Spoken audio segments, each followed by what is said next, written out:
Shabbat Shalom. So if you've been with us for the last several weeks or month or so, I guess, we've been primarily speaking about David and Saul, things that are going on in the book of Samuel.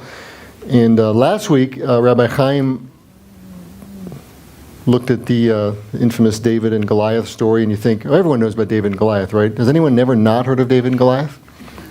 You know, I was in Italy one time.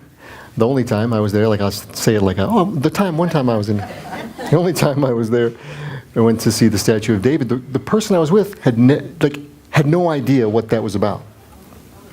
You believe that? That was really odd. Like, didn't know, like, David and Goliath, David in the Bible. Nope. Can you imagine that? This is a U.S. citizen. Believe it or not. So I thought that was pretty impressive. But anyways, just FYI, not everybody knows about David and Goliath. But Chaim spoke about that last night, last week, and pointing out, just to kind of give you a little summary, if you remember, that really that story, a lot of the press goes to the physical confrontation, the big Goliath and little David, and how amazing it was that he overcame that. But really, it was a spiritual story. It really wasn't as much about the physical. And quite frankly, as I mentioned last week, it really was it was lopsided, but not the way we typically think, because David basically brought a gun to a knife fight in the sense of what he had with the sling. So it's less about that. We don't want to focus as much on that as the fact that it was a spiritual battle. And 1 Samuel 17 even says that it was the Lord that delivered David. It was the gun really, but it was the sling. But really, the Lord delivered David. And Chaim looked at that whole picture there by just talking about sort of the role of the Lord in that situation. If you recall, he ended by reading from Malachi chapter 1, verse 11, which says, "For from sunrise to its setting my name will be great among the nations, and in every place incense will be offered to my name with a pure grain offering. For my name will be great among the nations, says Adonai Tzevaot." So the application there being is that God is not just our refuge and our fortress and our protection and our defense, but also our power for offensive attack. And that's what we saw in the David and Goliath story, really. And when you're reading the book of Samuel, from shortly after that time, right after that David and Goliath episode, through the end of 1 Samuel, the story really just documents the downward spiral of Saul and the fight that David had against Saul's attacks against him, until such time as at the end of 1 Samuel, actually in this chapter, right after this chapter, where Saul dies.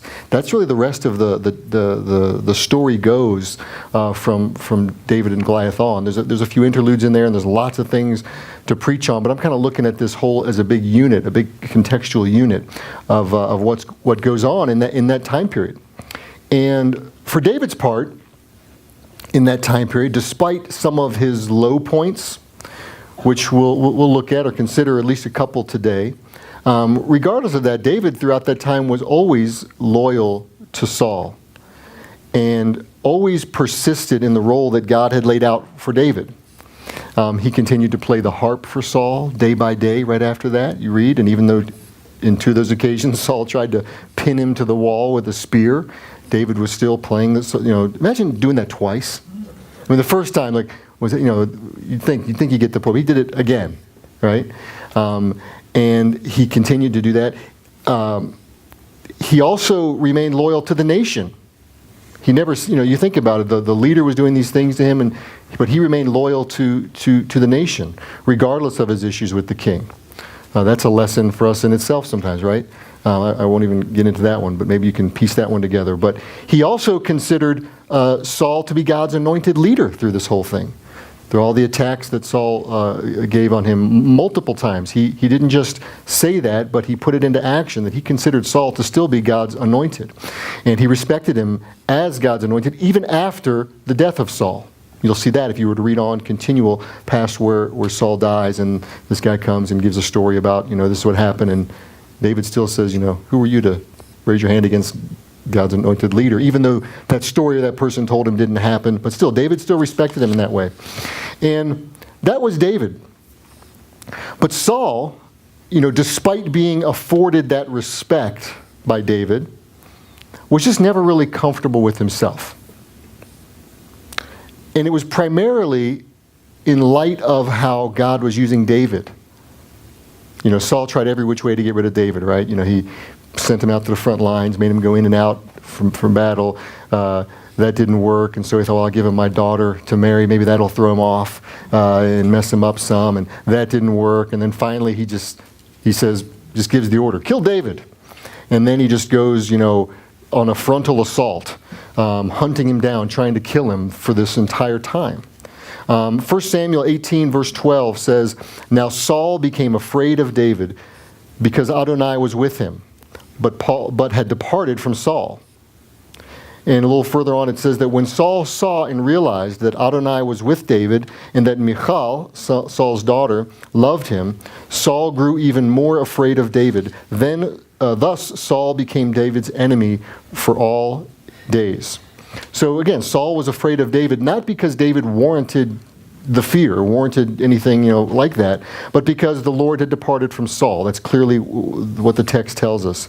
And it was clear to Saul that David was blessed, and Saul saw that, and the choice that Saul made was to become even more hardened because of that. And those decisions that Saul made in that respect were really ones that he had absolute control over. David's success was not making Saul look bad, was it?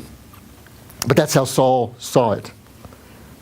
Theodore Roosevelt, one of our presidents, is known for making a particular quote, and his quote was that comparison is the thief of joy.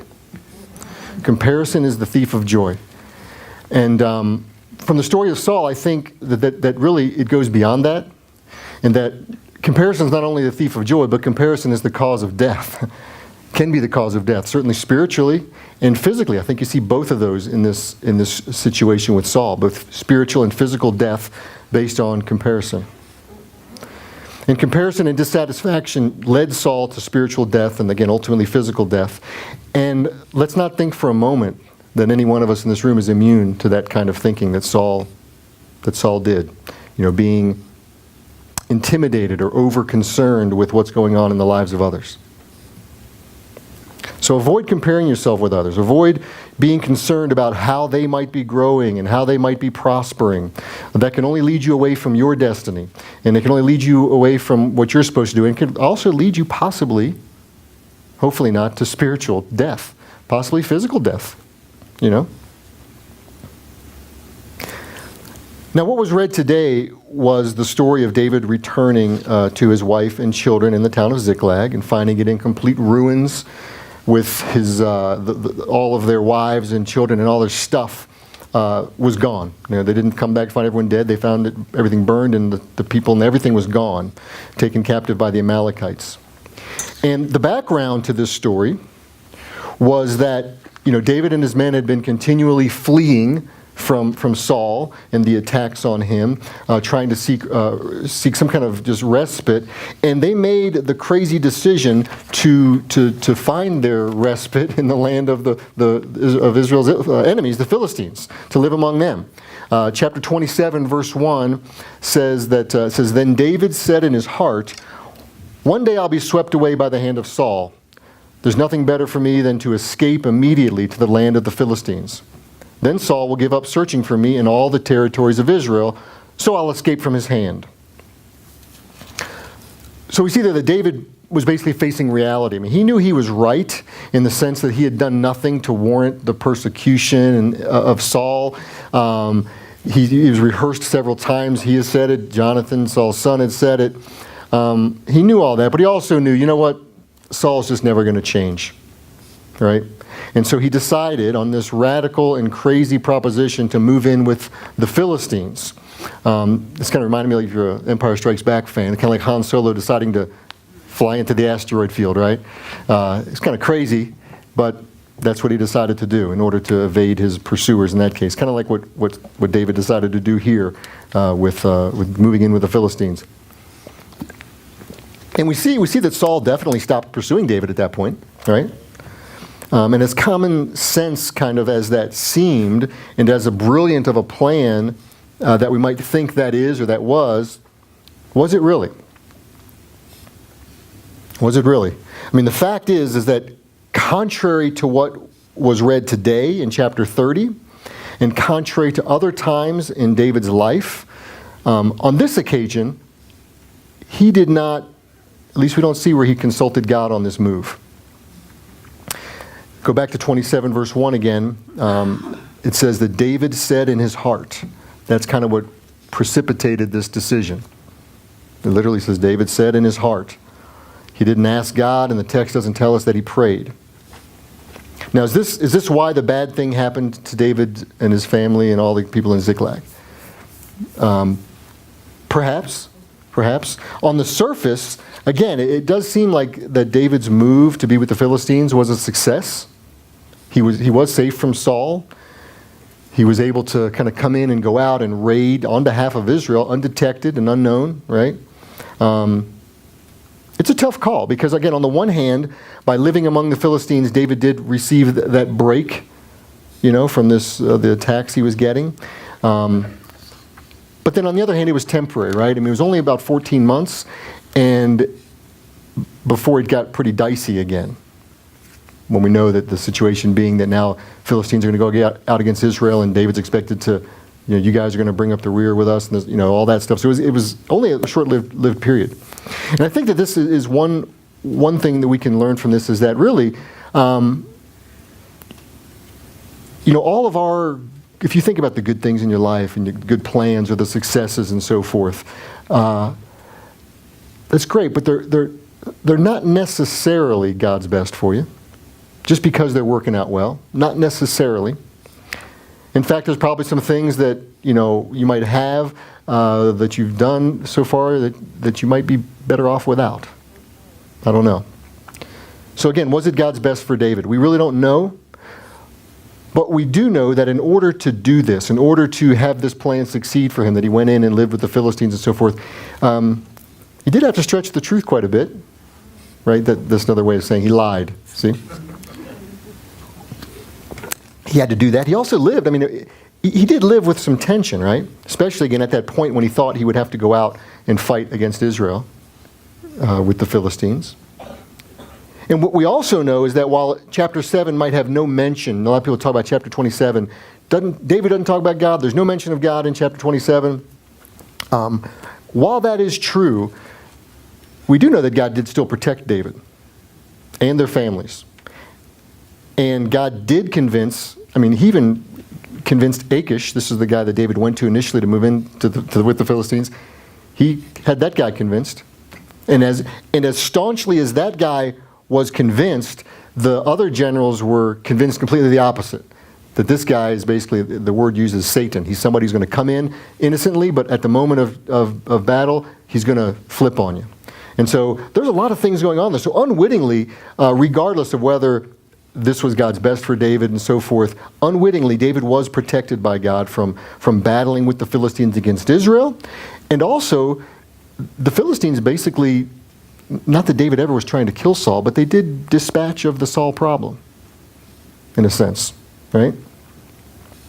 So I say all that to say, on the one hand, David may have exhibited a weakness in trust when it comes to his decision to live with the Philistines. In other words, he didn't really seek out God and maybe didn't trust God in that area, or maybe even in other areas of his life. But he did not exhibit any kind of outright disobedience or unwillingness to trust God the way that we see in Saul. Because a lot of times people, when you read about Saul and so forth, they try to figure out what was it that Saul did so much worse than David. When you look at the situation, when you read about Bathsheba and his situation there, how much worse can it get? So you got to look a little deeper beyond the actual things that are going on, because you can't just compare stuff to stuff. Again, so David had definitely had lapses in his trust and so forth, but not the outright disobedient type of stuff that Saul did. Saul chose to view an amazingly loyal servant and ally such as David was, and consider him an enemy. That was one thing. He knew it was God's hand. Saul also, when you read a little earlier too, he as he was looking for David, he ended up killing a priest of the Lord outright. right? David went to see Abiathar's father, Ahimelech, and Ahimelech didn't know anything was going on, and he gave David the sacred bread and so forth, and Saul found out about it later and just didn't want to listen to Ahimelech and just killed him and his whole family except for Abiathar, who got away, and now was with David. So Saul, this was all, again, born out of dissatisfaction, jealousy, and irrational thinking. And again, David didn't warrant any fear on Saul's part. It was that Adonai had departed from Saul. That's why he became afraid. So some of the details we're seeing here in these stories, in David and Saul's story, does illustrate how God does take care of his own, even when they're under extreme stress and not entirely obedient, let's say. It's clear that David, was out of ideas after coming back to Ziklag, what Morgan read, and after seeing kind of this tragedy that had unfolded here. His family gone and his own men wanting to kill him. And the grief and the hopelessness of that situation is evident in the text. If you look at verse 4, it says, they cried until they had no more strength to cry. It's literally what it says in the Hebrew, just basically, it wasn't in them the power to cry. Hebrew word for cry, just a little Hebrew lesson. Joanna saw her. We think of mnemonics, right? Bacha, right? It's kind of an onomatopoeia, right? Bacha, bacha. There you go. So anyways, there was not any strength within them to bacha. And what did David do this time then? After that, again, this is just as stressful a situation, just as emotional of a situation as we've seen anywhere before for David. Here it's a little different. In verse 8, it says, "This time David inquired of the Lord his God." Now, and this is a good lesson for us because I think we tend to consult with God when we're unsure of what to do, right? Or when things seem out of our control. But that shouldn't be the pattern. And quite frankly, I don't know about you, but I think it's pretty obvious what David should have done, don't you think? Don't you think he knew? I mean, go get his family, right? I mean, what do I have to think about? This is a no-brainer. Do I really have to stop and ask God about this one? But no, he did. And again, in this case, like in chapter 27, he could have just said that. He could have just thought in his heart, according to my heart, I'm going to go get these guys, right? But unlike that, here he says, David inquired of the Lord. And this marks a significant realignment for David with his returning to consulting with God, even when the answer seemed obvious. And now this section also in 1 Samuel 30 seems to get a lot of press as well. You've probably heard this verse before, that when David was in a bind and his troops wanted to kill him and they were going to stone him, it says that David strengthened himself in the Lord. You may have been familiar with this text before. And granted, this is a great verse. Many people take it as a model, and that's a good thing. Things are rough, there's pressure, circumstances are kind of out of control around you. Stop and strengthen yourself in the Lord, right? Agreed. A good plan, a great plan. But easier said than done, I think. The fact of the matter is that this action by David is not, an isolated moment in time. This didn't happen like in a vacuum, like it was a snap decision, and David, think about it. They're wanting to kill him. He was exhausted. He couldn't bacha anymore, and he just decides to stop and strengthen himself in the Lord. No, it was something he had prepared for. I saw a movie recently, Jessica and I saw a movie called Imagine. You haven't seen Imagine? Imagine's about the best-selling Christian single of all time. That song called Imagine. If I can only imagine what the day will be like, that song. Written by Mercy Me, so it's a great movie. Its writer, Bart Millard, of that group, talks about in the movie, he's being interviewed. It's a reenactment type of thing. But he said, that song just, I wrote it, it was actually the last song on our album. We were trying to make 11 cuts, and I just sort of threw it together. It came really quick.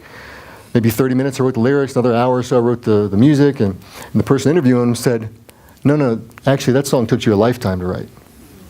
It wasn't just a few minutes.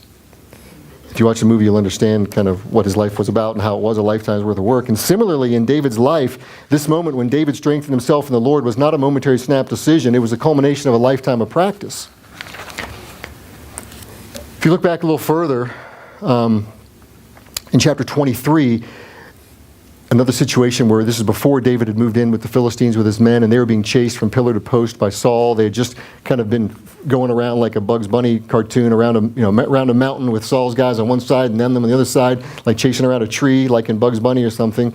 And the text says that in chapter 23, verses 13 to 15, it says that after that episode, basically they just said the men went wherever they could go. They scattered. And in the wake of that, If you look at chapter 23, verse 16, the text tells us that Saul's son Jonathan came to David. It says, "Then Saul's son Jonathan arose and went to David at Horesh and strengthened him in God." In other words, it's the same language we see here in chapter 30. In other words, David learned about being strengthened in the Lord. Jonathan strengthened David's hand in the Lord, is what it says there. David's power and his ability. And beyond this occurrence, it's not like the one moment. I mean, this is another moment. All you got to do is read the Psalms to see that this was not new territory for David to strengthen himself in the Lord. And we as people, we get in situations sometimes, we get injured, we go to the ER, right? I told you there was an illustration about the ER. We go to the ER from time to time, spiritually. Maybe we're helped and supported by others, like David was with Jonathan here, and that's good. But are you glad to be here, John, by the way? Yeah, so the goal is not to stay in the ER, right? They sent you out with some instructions probably. Here's how to take care of yourself. Here's how to get better. Here's how we never see you here again, right? That kind of thing. I mean, you don't want to stay in the hospital forever. You don't always want to be relying on others as your path to your strength in the Lord. Again, we see it with Jonathan there, but later on we see David strengthen himself. And it's a process. Building up that strength is becoming strong in the Lord is a process built over a lifetime. And there are times that we lean on others, like David did in chapter 23. But ultimately, it is you in the Lord, and you want to arrive where David did in Ziklag, being able to strengthen yourself in the Lord. And for David, this was crucial, as he was just emotionally drained. And I'm guessing that really from the text, there's no one there that was going to strengthen him in the Lord. In fact, they wanted to flatten him with stones at that moment. So never mind that they'd been enjoying this autonomy they had in Ziklag for the last year, thanks to David. Never mind they got out of the sticky situation without having to attack their fellow Israelites, thanks to David. No, they wanted to take it out right there on David. And David could have backpedaled. He could have scrambled for answers. He could have defended himself. But he strengthened himself in the Lord his God. And again, there's a lot of backstory to that. And then he asked God about the real enemy, these folks that had run off with the Amalekites. He didn't ask God about his own skin and what was getting ready to happen. He asked about the enemy. And with all of this as context, I think it's pretty extraordinary to, again, look at what Morgan read in chapter 7. It says, "Then David said to Abiathar, the Kohen, son of Ahimelech, please bring me the ephod." So he brought them the ephod, and David inquired of Adonai, saying, "Should I pursue after this raiding band?" Remember what's going on. Get ready to flatten you with stones. Please bring me the ephod. You can confirm, please is there. He says, please bring me the ephod. Not, hurry up, quick, bring it. No, they're trying to kill me. No, please bring me the ephod. And then David inquired. He asked She'elah. He said, he inquired. He asked. The word for basic question. He didn't cry out. He didn't beg. He asked God a question. Then the story continues beyond what was read today. So I think those are kind of some amazing ways that David handled this that would be instructive for us. But let's read a little further after verse 10, where we left off earlier, where the 200 men stayed behind, and then David continued on with the 400 men. Starting in verse 11, it says, "Then they found an Egyptian in the open field and brought him to David. They gave him some bread to eat and water to drink." This is when they're in pursuit of the Amalekites. "And they also gave him a piece of fig cake and 2 cakes of raisins. When he had eaten, his spirit came back to him, for he had eaten no bread and drunk no water for 3 days and 3 nights. Then David asked him, 'To whom do you belong? Where are you from?' 'I'm a young Egyptian, the slave of an Amalekite,' he said. 'My master abandoned me 3 days ago because I fell sick. We made a raid in the Negev of the Cherethites and on Judah and on the Negev of Kalev. Also we burned Ziklag with fire.'" Isn't that convenient? And the story continues, and we see that this Egyptian then leads David down and all his men to the Amalekites and where they were, and David and his men begin to attack them. We don't know how many Amalekites there were. We do know that 400 of them got away, but even with the 400 that got away, they spent the entire day, from basically the dawn until evening, attacking them. So I'm guessing they were pretty outnumbered, but with the Lord's hand with them, they were able to get back everything, and then some on top of that. And Again, there's lots we can talk about in all these places, but a part of the story that really stands out to me is the treatment of the Egyptian slave by David and his men. And then the corresponding treatment of that slave by his master. I think this is instructive for us. David and his men, they were so hot and angry at this point, they could have just, they're marching by, they could have just not paid attention to that guy. They could have killed the guy. They could have thought he was part of it and killed him for that reason. Or they'd just done nothing because it would have slowed him down, right? There's lots of things they could have done because they needed to keep on moving and because they were quite beside themselves. But no, they considered this Egyptian. They took care of him. I think knowing nothing about who he was or his usefulness to them until after he was revived. Because it says, and then David asked him, who are you from? And we don't even know how long that took.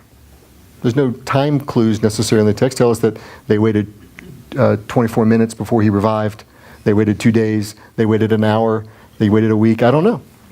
We don't know how long. In contrast to this, to how the Amalekite slave owner treated him.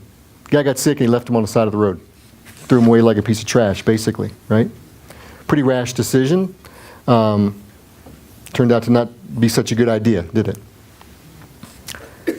And to me, in a very real way, this harkens me to, and bear with me, a little bit like Hebrews 13, verses 1 and 2 that says, let brotherly love continue. Do not neglect to show hospitality to strangers, for in doing so some may have entertained angels without knowing it. Now, I'm not suggesting that this Egyptian was an angel at all, but certainly was a stranger. And I think that's certainly a concept that we can glean from even the Hebrews passage. We don't treat people well just because we think they might be an angel, But the idea is to show hospitality. You may never know. This could be somebody, something like this. And I see this as another lesson for us because the lesson is to consider the little things that we do in life. Things that might seem to be an inconvenience, things that might seem to slow you down, things that otherwise might look like they've got no value for you to invest your time or effort into, but they might actually turn out to be opportunities that could one day reap some big dividends for you and others. But we don't do it for that reason, but we do it knowing that could be a reason, right?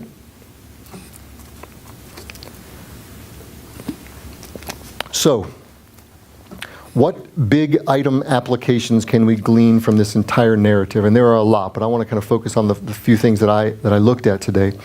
Again, when you read, it's a fun reading. When you just pick up after David and Goliath and start reading, and there's lots of stuff in there. But here's some things that I think we can glean from the narrative that encompasses what I entitled the message today, the end of Saul's life and the start of David's reign. So let's go over them again. So unlike Saul, who simply just couldn't stand to see David to succeed, right? Unlike that, we need to accept what God is doing in your life and in the lives of others. Be satisfied with that. Comparison is the thief of joy, and it can end up being the death of you, both spiritually and physically. So be satisfied. Not complacent. I'm not saying we'd be complacent, but satisfied that God has not forgotten you, that God has not marginalized you, and that there's room enough in His plan for you to succeed as well as others as well, without being intimidated by that. Another point for us is to develop your relationship and your interdependence on the Lord at all times, good and bad, even when the answers to your questions seem like an obvious no-brainer, like, yeah, go get them, go get your people back. No. We need to consider what God might have to say about it. Chaim says that a lot, and it's good advice, And again, this doesn't happen in a vacuum. It happens over time, and there are times when we're strengthened by others, and we're strengthened in the Lord by others, but we don't want to remain there forever. Realize also that you may experience some momentary lapses and weakness in trusting God, but that does not equal outright disobedience. And momentary weaknesses are not equal to that outright disobedience, and they are not a reason for self-condemnation or assumption that God has forgotten you. Because as with David, I think we're often unwittingly protected by God's hand, even when we might not be acknowledging that or consulting with Him. And again, that's during a momentary lapse of of obedience, not necessarily, a momentary lapse of trust perhaps, or weakness, but not a lifestyle of, I see what God's doing, I know Him, and I'm saying no to that, like what Saul did. And lastly, consider that even the small, inconvenient, and seemingly unrewarding things that present themselves to you, that there are those things, but understanding that you just don't know the possibilities and the blessings that might be resident in them. So let's pray.